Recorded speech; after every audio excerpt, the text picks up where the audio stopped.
Assalamualaikum warahmatullahi wabarakatuh. Alhamdulillahirabbil alamin. Allahumma shalli ala sayidina Muhammadin. Teman dan sahabat semuanya yang dimuliakan oleh Allah Subhanahu wa taala, kita melanjutkan pembacaan kitab Fathul Mu'in masih di dalam zikir dan doa sesudah salat. Qala al-musannifu rahimallahu taala nafa'ana Allah bihi wa bi'ulumihi fi darini amin faidatun ay hadhihi faidatun. Adapun ini ialah sebuah faidah. Qala telah berkata syekhuna, siapa guru kami. Ammal mubalaghatu, adapun menyengatkan atau berlebihan. Fil jahri, di dalam mengeraskan suara, bihima, dengan zikir dan doa, fil masjidi, di dalam masjid, bihaisu, dengan sekiranya yahsulu, tercapai tashwisun apa, kekacauan, bising, ala musallin, atas orang yang sholat, fayam bagi, maka seyogianya atau sebaiknya hurmatuha, apa haramnya berlebihan.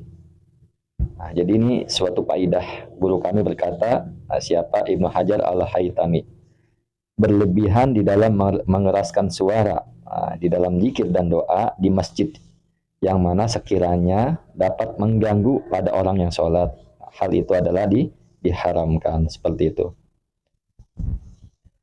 Furu'un, nah ay hadhihi furu'un, adapun ini ialah sebuah cabang-cabang masalah.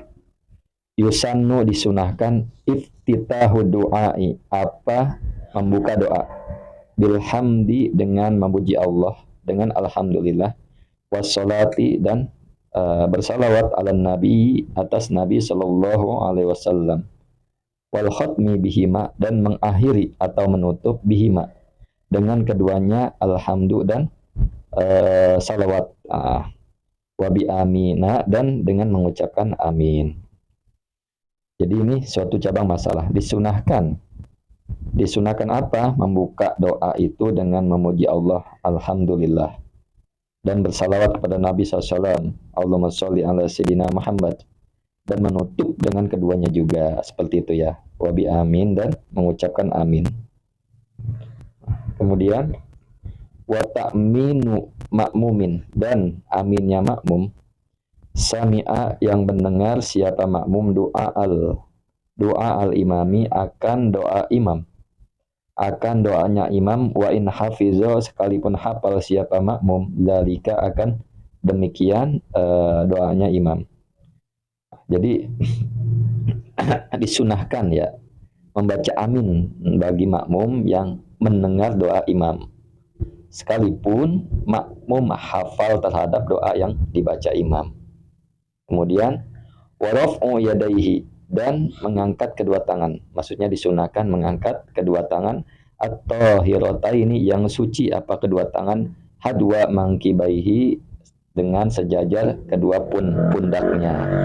Jadi enggak apa ya bisa digambarkan lah, kita bisa tahu. Jadi sejajar dengan kedua pundak itu seperti apa. Kemudian wa mashul wajhi, dan disunahkan. Nah, wa yusannu artinya disunahkan, raf'u yadaihi, mengangkat kedua tangannya. Saya ulang, wa mashul wajhi, dan disunahkan mashul wajhi, mengusap wajah, bihima, dengan keduanya, kedua tangan maksudnya, ba'dahu, setelah sholat ini. Jadi disunahkan ketika sesudah berdoa mengusapkan wajah dengan kedua telapak tangan tersebut. Nah, setelah berdoa ya. Kemudian wastiqbalul kiblah, dan disunahkan juga menghadap kiblat, halat zikri, ketika berzikir, awi du'ai, dan ketika berdoa, in kana, jika ada siapa orang, munfaridan, ialah sholat sendiri, au makmuman, atau sholat menjadi makmum. Nah ini dia. Jadi orang yang sholat sendiri atau menjadi makmum itu disunahkan tatkala berzikir dan berdoa itu menghadap ke arah kiblat.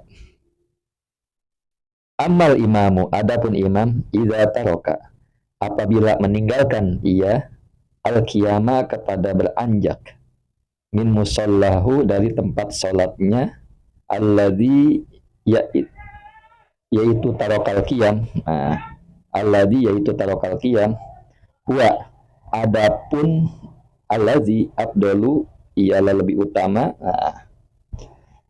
Jadi imam itu, imam jika tidak meninggalkan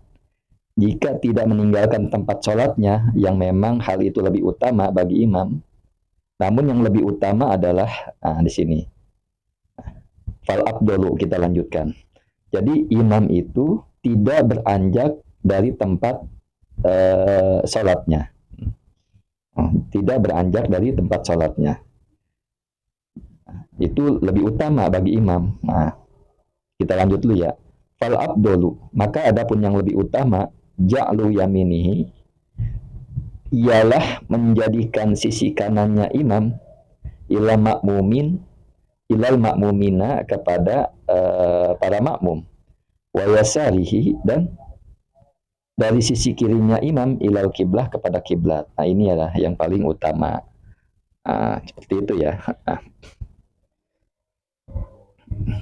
Qala syaihuna, berkata syaihuna, siapa guru kami itu, walau fi du'ai, walaupun di dalam doa, ya, walaupun imam tersebut mau berdoa, itu nggak perlu madhab kiblat, madhab ke arah.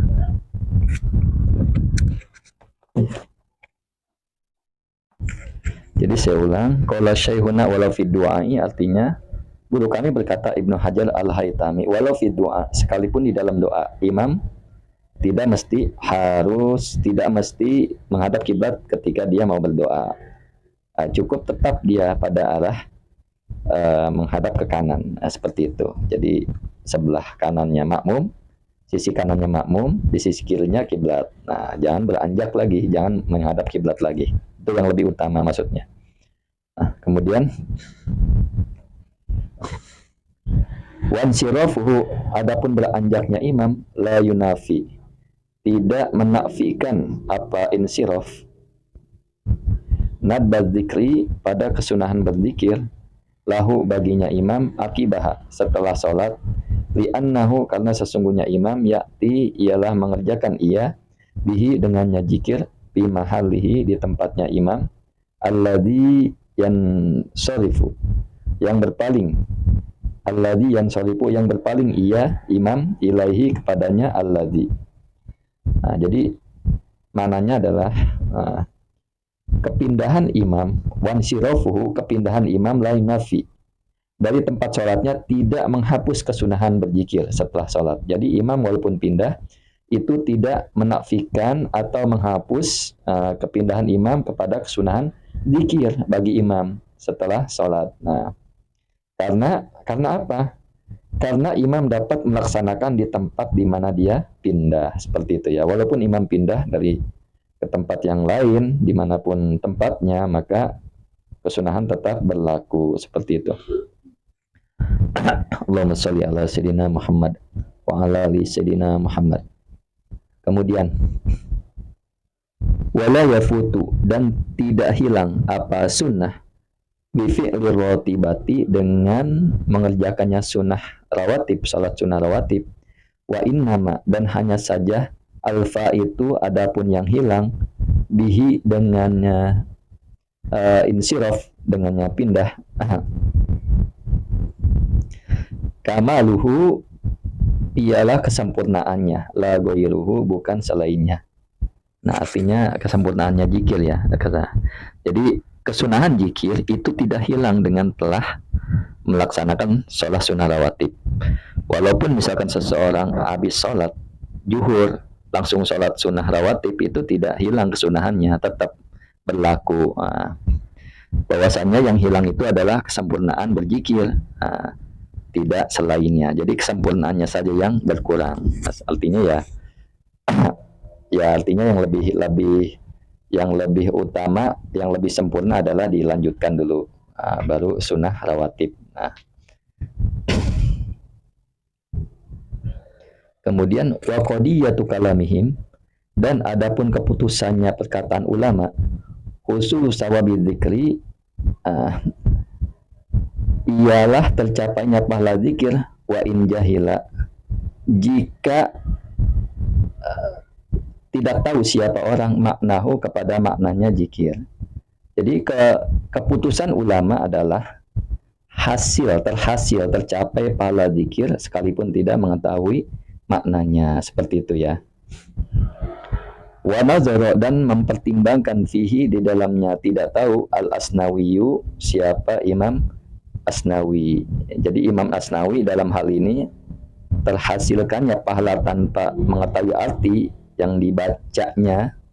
Nah, ini memiliki pandangan tersendiri, artinya perlu tinjauan lagi. Nah, seperti itu. Nah, mudah-mudahan dapat dipahami ya.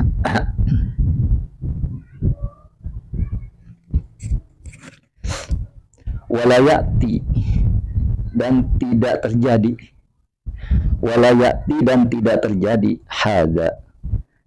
Nah, apa ini pandangan? Nah, fil Qur'ani, di dalam Al-Quran.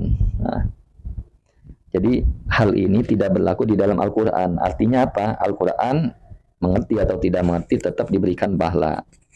Tapi kalau zikir ini perlu tinjauan ulang. Nah, perlu tinjauan ulang ya. Mengerti dan tidak mengerti mendapatkan pahala ini ada pertimbangan, perlu tinjauan lagi, seperti itu. Kalau di Al-Quran, mengerti tidak mengerti itu tetap mendapatkan pahala. Kemudian lita'abudi, karena untuk ibadah, bilafdihi, dengan lafadznya zikir. Nah, dengan lafadznya Quran, lita'abudi, karena untuk ibadah, bilafdihi, dengan lafadznya Quran, fa'usiba, maka diberi pahala. Qari'uhu, siapa orang yang membaca Quran maksudnya, wa in lam ya'rif, sekalipun tidak mengetahui ia, maknahu, kepadanya maknanya Al-Quran. Nah, ini dia. Jadi memang Al-Quran itu ya dibaca, mengerti atau tidak mengerti artinya, diberikan pahala pembacanya sekalipun tidak mengetahui maknanya. Bihlafi dzikri, berbeda dengan zikir, labudda yang tidak boleh, tidak artinya harus. Ayarifahu, pada harus mengetahuinya ia, pada maknanya Al-Quran, walau biwajihin, sekalipun dengan satu sisi, sekalipun dengan garis besar, atau sekalipun makna yang sederhana, seperti itu. Intaha, selesai. Maknanya gini, berbeda dengan zikir. Zikir itu harus ia mengetahui artinya, walaupun dengan garis besar atau makna yang sederhana. Misalkan kita mengetahui kalimat la ilaha illallah wahdahu la syarikalah, lahul mulku walal hamdu wa huwa ala kulli syai'in qadir. Maka secara garis besarnya makna ini adalah tidak ada Tuhan selain Allah, maka itu sudah mendapatkan pahala, yaitu. Wallahu a'lam bishawab. Syukran ala ihtimamikum. Assalamualaikum warahmatullahi wabarakatuh.